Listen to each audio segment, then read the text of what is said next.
nos hablaron, que en el movimiento tenemos los frutos del movimiento, ¿sí? ¿Cuántos frutos estamos hablando nosotros? Entonces, son obediencia, obviamente es uno, ¿sí o no? Obediencia, ¿cuáles son los otros 5? Humildad, lealtad, firmeza, generosidad, ¿verdad? Pero para ser un líder, cuando Dios nos llama, obviamente nos pide 2 de ellos. Y 2 de ellos, pues, son obviamente la obediencia y la humildad, más que nada. ¿Para qué? Para servir como líderes para este servicio de Dios. Entonces, ejemplos de obediencia hay muchos en la Biblia, obviamente, pero yo voy a hablar de 3. Obviamente, estamos ahí con la obediencia de Abraham, donde comienza la historia de la salvación, donde Abraham escucha la voz del Señor, cree y obedece. Sabemos muy bien lo que nuestro Señor le pidió a Abraham, ¿verdad? Que dejara a sus familias, a sus gentes para irse a una tierra nueva. También cuando le pide a su hijo Isaac, ¿verdad? En sacrificio. También la otra obediencia, otro ejemplo es la de María, cuando le dice al ángel, ¿verdad? Gabriel, que se haga la voluntad sobre ella. ¿Y qué pasa? Se encarna el Salvador en ella. Obviamente la misma obediencia de Jesús, ¿verdad? ¿Por qué? Porque Él entregó su vida, porque hizo la voluntad de su Padre. ¿Para qué? Para entregar su vida, para ser sacrificado por nosotros, para que nosotros tengamos esa vida, ¿verdad? Obviamente en Hebreos 5:9 dice la palabra que se convirtió en causa de salvación eterna para todos los que le obedecen. Aquí vemos, ¿verdad? Que un líder no puede exigir lo que no puede dar. Ok, aquí vemos el gallo con las gallinas o los gallitos atrás. Obviamente, él no las va a mandar solas. ¿Por qué? Porque quizás no saben, no los ha instruido, no les ha enseñado cómo se cruza ese puentecito. Así que un líder, ¿qué es lo que hace un líder? Primero les instruye, les enseña, les motiva, los inspira, los empuja. ¿Para qué? Para que lo sigan, para que vean ellas que si yo lo puedo hacer, ustedes también lo pueden hacer. Así que un líder no puede exigir lo que no puede dar. Pero, ¿qué es la definición de un líder? ¿Qué es la definición de un líder? ¿Verdad? Todos hemos hecho retiro, todos sabemos lo en la charla, líderes, ¿verdad? Una charla muy motivadora, una charla de mucha chispa, una charla donde a todos nos invita el Señor a ser líderes cuando salgamos de nuestro retiro, ¿verdad? Pero líder aquí es una persona que actúa como una guía, ¿verdad? No diría jefe de un grupo, sino una persona encargada. Un líder tiene que saber influir, ¿verdad? A estas personas. ¿Cómo? Con sus conductas, con sus ejemplos, ¿verdad? Saber incentivar un grupo. Por ejemplo, hoy en día tenemos en nuestros retiros, por ejemplo, en nuestros retiros tenemos rectores, vicerrectores, dirigentes a cargo, dirigentes de montaje, dirigentes de secretaria, dirigentes hasta presidentes parroquiales, presidentes nacionales, presidentes jurisdiccionales. Obviamente estas personas no trabajan solos, trabajan en conjunto, ¿verdad? Trabajan motivando a estas personas. ¿Para qué? Para llegar a un objetivo común, para llegar a esa meta, para llegar a esa misión que se cumpla, porque eso es lo que Dios nos ha puesto en nuestras manos. Una misión. ¿Por qué? Porque es un llamado que Él nos hace a cada uno de nosotros, no solamente a mí, sino a todos y cada uno de ustedes, los que están aquí, los que están en la iglesia, los que están en el movimiento, de alguna manera u otra. Ese llamado quizás no le ha llegado ahora, pero va a llegar en su momento. En su momento. Aquí está nuestro modelo de líder. Nuestro modelo de líder es nada más y nada menos que Jesús. Dice aquí, desde el inicio de su ministerio reunió a un grupo de discípulos para estar con él. Él empezó a darnos ese ejemplo desde el principio, cómo ser un líder. Él enseñó, los formó, los motivó, les encendió de llama a su corazón para que le dieran ese sentido de misión. Los envió de 2 en 2. ¿Para qué? Para evangelizar. Para evangelizar. Y cuando regresaron, Él los ayudó a reflexionar. Éxito como los fracasos. En Lucas 10, del 1 a 24, pueden leer todas esas palabras ahí, esas escrituras. ¿Por qué? Porque Jesús sabía que él podría regresar ya a su padre, dejando a los discípulos solos. ¿Por qué? Para que ellos continuaran esa misión, para que ellos pudieran llevar ese mensaje a través del Espíritu Santo que les dejó para que los guiara. Y aquí, Dios y el liderazgo. Nos habla aquí Dios que él actuó solo, claro, desde la creación, porque no tenía más nadie, ¿verdad? Él hizo solo, pero también después comenzó operando a través de quién? Comenzó a crear líderes. En la Biblia podemos encontrar a muchas personas, como les hablé anteriormente, de Abraham, de nuestra Madre Santísima, del mismo Jesús, que todo es un ejemplo, ¿verdad? De ese cumplimiento, de esa voluntad de obedecer. Que nosotros tenemos esa voluntad, esos deseos de ser obedientes, de ser humildes y aceptar ese llamado, cualquier llamado que sea, ¿qué importa? La cuestión es llevar este liderazgo, ¿verdad? Que sea eficaz para que Dios se relacione con los hombres. Obviamente, Dios nos dejó ese ejemplo. Porque imagínense, si no hubiesen sido por estos discípulos, nosotros no conociéramos, no seríamos parte de la iglesia, no conociéramos de Dios, no fuéramos discípulos, no fuéramos seguidores, no fuéramos personas católicas, no hubiera fe en este mundo, no hubiera iglesia. Hoy en día somos parte de la iglesia, somos iglesia. ¿Por qué? Gracias a los discípulos, gracias a esos apóstoles que todos entregaron su vida por proclamar el evangelio, por llevar el mensaje, por llevar esa misión que Dios les encomendó, porque ellos dijeron sí. ¿Saben qué? Ser un líder no es un trabajo, no es una obligación, no es un deber, es simplemente un privilegio de llevar a cabo esta misión que Dios nos ha encomendado. ¿Cuál es el ministerio de un liderazgo? El ministerio de un liderazgo es un proceso donde un individuo estimula e inspira a un grupo de individuos a alcanzar una meta común. Es como una posición de autoridad. Los líderes llevan a cabo este proceso aplicando sus conocimientos y habilidades. Y un ejemplo que yo les puedo dar en este momento, obviamente, ¿por qué? Porque yo no tengo mucho conocimiento de lo de afuera, pero sí conozco de Jesús porque conocí a Jesús en este movimiento, en mi retiro.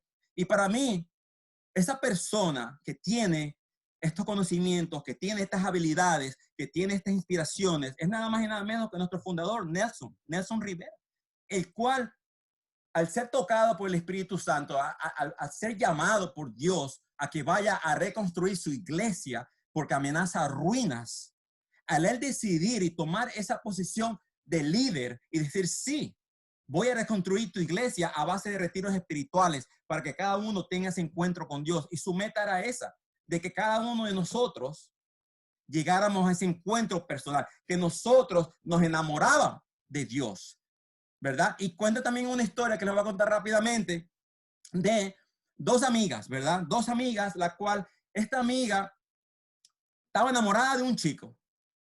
Y con la otra amiga le hablaba de este chico, le decía que este chico es tan generoso, este chico es súper servicial, este chico me trae flores, me trae helados, me compra un montón de regalos y es tan servicial, generoso, wow, bien detallista el hombre, me lleva a la casa, me trae, me llama.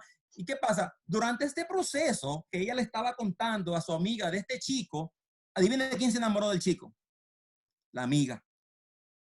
La amiga se enamoró del chico a base de que solamente ella le estaba contando las maravillas que hacía este chico. Y ella se quedó hasta con el chico, fíjense.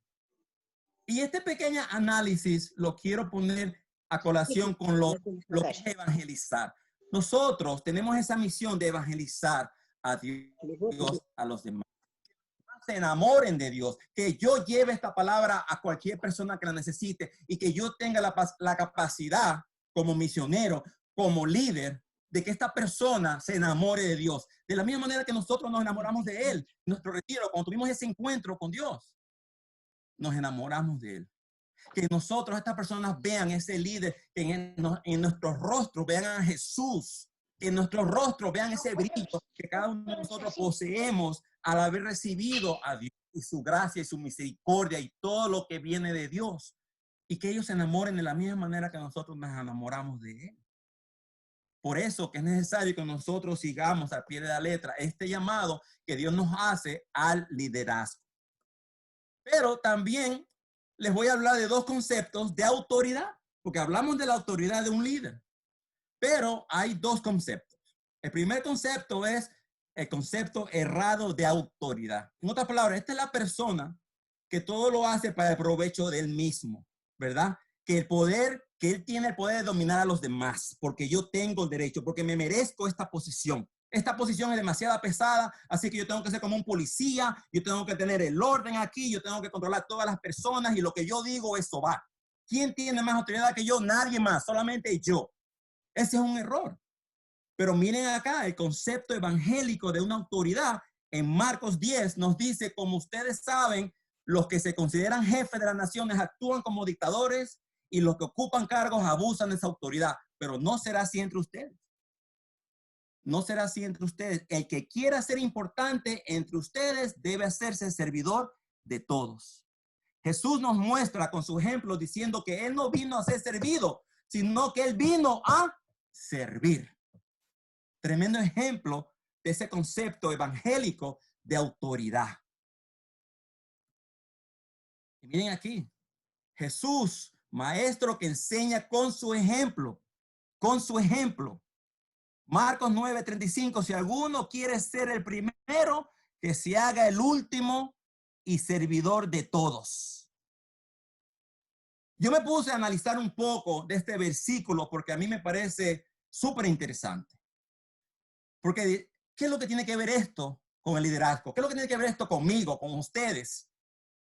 Si alguno quiere ser el primero, que se haga el último y servidor de todos. A nadie hoy en día, a nadie les gusta ser último. Hoy en día, en este mundo, en este planeta, a nadie le gusta ser último. Peormente, ser segundos. Pero ¿saben qué? Dice la palabra que si uno quiere ser el primero, que se haga el último y servidor de todos. A Dios no le importa el primero, el que se cree la gran cosa. A Él le importa la persona que está dispuesta al sacrificio, a esa persona que está dispuesta a sacrificarlo todo por un servicio a Dios. Esa persona, la que está dispuesta a sacrificarse, es la que va a ser primera en los ojos de Dios. Y ese es un ejemplo que Dios nos deja claramente que tenemos que sacrificarnos. Tenemos que complicarnos la vida por el Señor. Tenemos que complicarnos la vida por el hermano que está en necesidad, por el hermano que está llorando, por el hermano que necesita alguna ayuda, por el hermano que te quiere hablar por teléfono, por el hermano que necesita un oído, un hombro. Ese, tú tienes que ayudarlo, tienes que complicarte la vida porque Dios te dice, si alguno quiere ser el primero, que se haga el último y servidor de todos. Porque Él lo hizo, ahí está, ese cuadro lo dice todo. Él está lavando los pies a sus discípulos. ¿Como ejemplo de qué? Como ejemplo de servicio. ¿Para qué? Porque Él nos deja ese ejemplo a nosotros, que nosotros tenemos que ser serviciales. Tenemos que darnos al prójimo. Tenemos que darnos al prójimo. Y no pensar en nosotros. ¿Por qué tengo que ser yo el segundo? ¿Por qué tengo que ser el último? Yo quiero ser el primero. Yo tengo que ser el primero. No, no, en los ojos de Dios no es así. Por eso, miren las diferencias entre dos liderazgos. El primer liderazgo empresarial, o sea, el mundano, y el liderazgo de servicio de Jesús. Un líder empresarial confía en sí mismo, ¿verdad? Yo confío en mí mismo, no confío en más nadie. Pero un líder de servicio de Jesús confía en Dios. Un líder empresarial solo toma en cuenta las propias decisiones de él mismo. Mas, sin embargo, un líder de Jesús busca conocer la voluntad de Dios. Un líder empresarial es ambicioso. Mas, sin embargo, un líder de Dios es modesto y humilde. Miren, un líder independiente, un líder de Dios depende de Dios. Un líder orgulloso del mundo simple sirve por amor. Un líder empresarial que se deleita en dar órdenes solamente. Miren, un líder de servicio de Jesús le da la gloria a Dios y es obediente. Un líder del mundo se glorifica a él mismo. Yo soy el mejor, el más grande. Mas, sin embargo, un líder de Dios le da la gloria. ¿Por qué? Porque se deja ser guiado por el Espíritu Santo. ¿En cuál de estos dos liderazgos nos encontramos hoy en día nosotros? ¿A cuál de estas dos columnas necesitamos entrar? Tenemos que ser honestos con nosotros mismos. Y la pregunta es, ¿los líderes nacen o se hacen? ¿Nacen o se hacen? Bueno, sí, yo creo que naturalmente hay líderes que nacen, como le dicen, un líder nato, ¿verdad? Hay líderes que nacen así, pero hay otros que se hacen. ¿Y saben cómo? Cuando un líder está dispuesto, tiene paciencia, tiene ese deseo, tiene voluntad.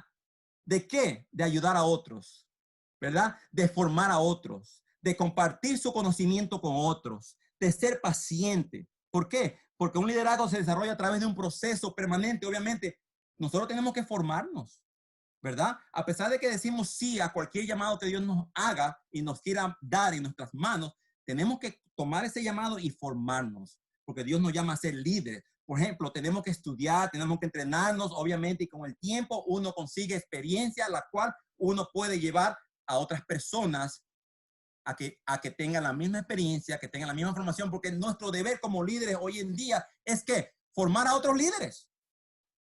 Tenemos que formar a otros líderes. ¿Por qué? Porque yo no me puedo quedar estancado, vamos a decir, de vicepresidente toda la vida.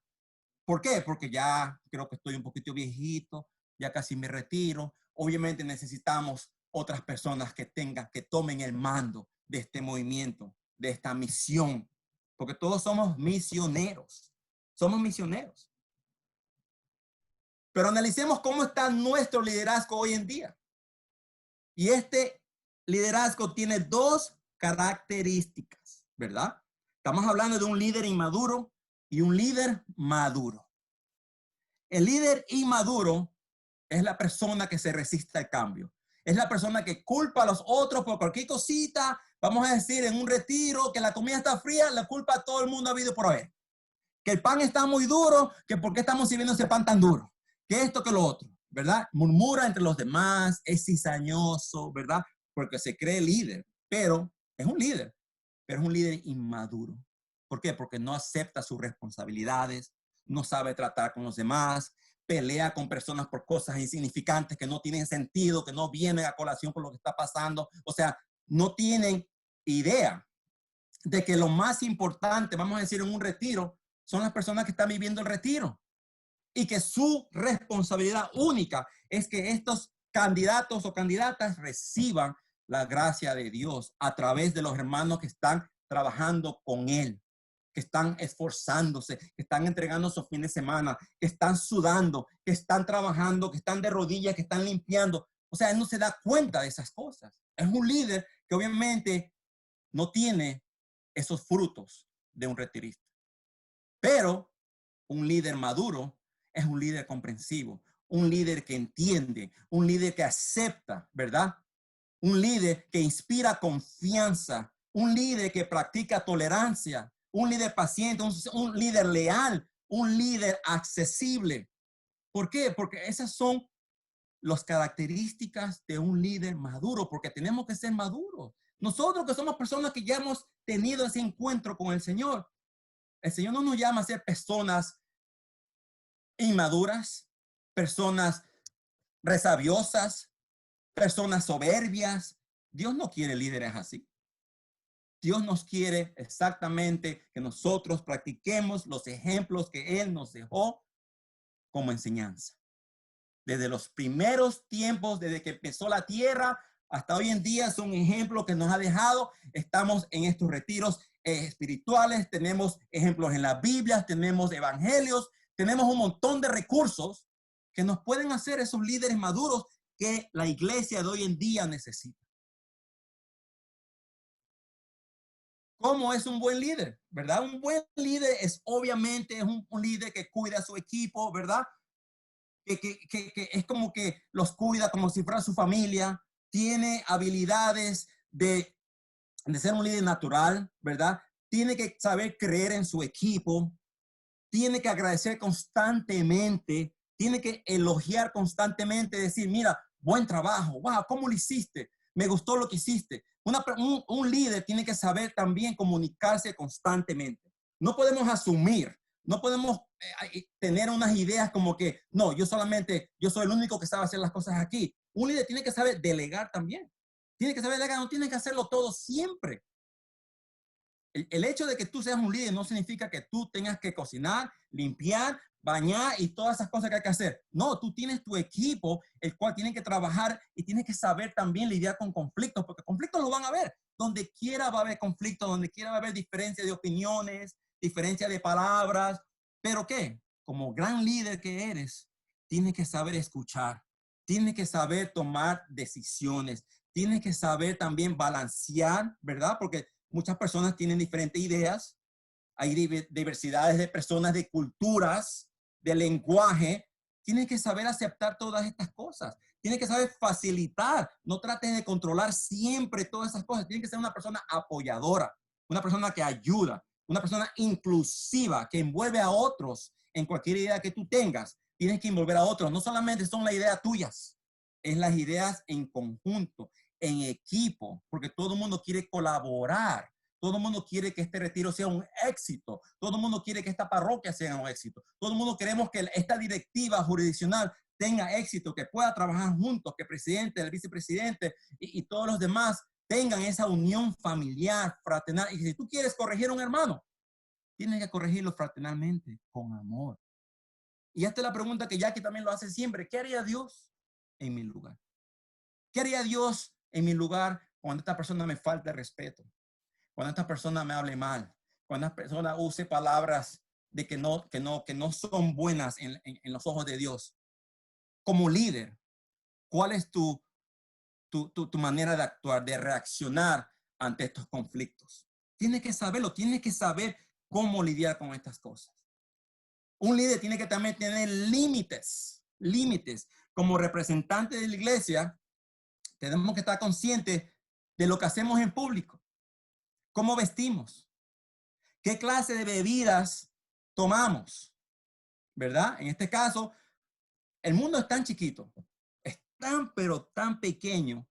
Imagínense que vamos a decir a Padre Carlos Limongi dando tremendas homilías y haciendo confesiones y haciendo cosas para la parroquia y de repente lo encuentran en una esquina totalmente borracho.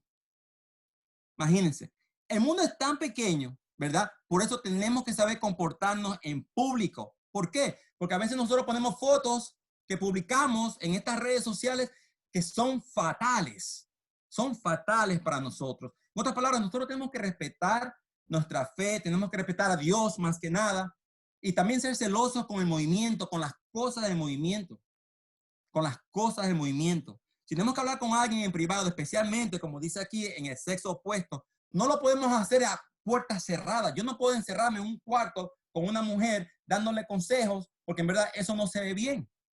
No se va a ver bien. Entonces, tenemos que respetar las propiedades del movimiento, no usarlas como si fueran nuestras. Ese es el punto. Y también, como líderes, tenemos que tener disciplina.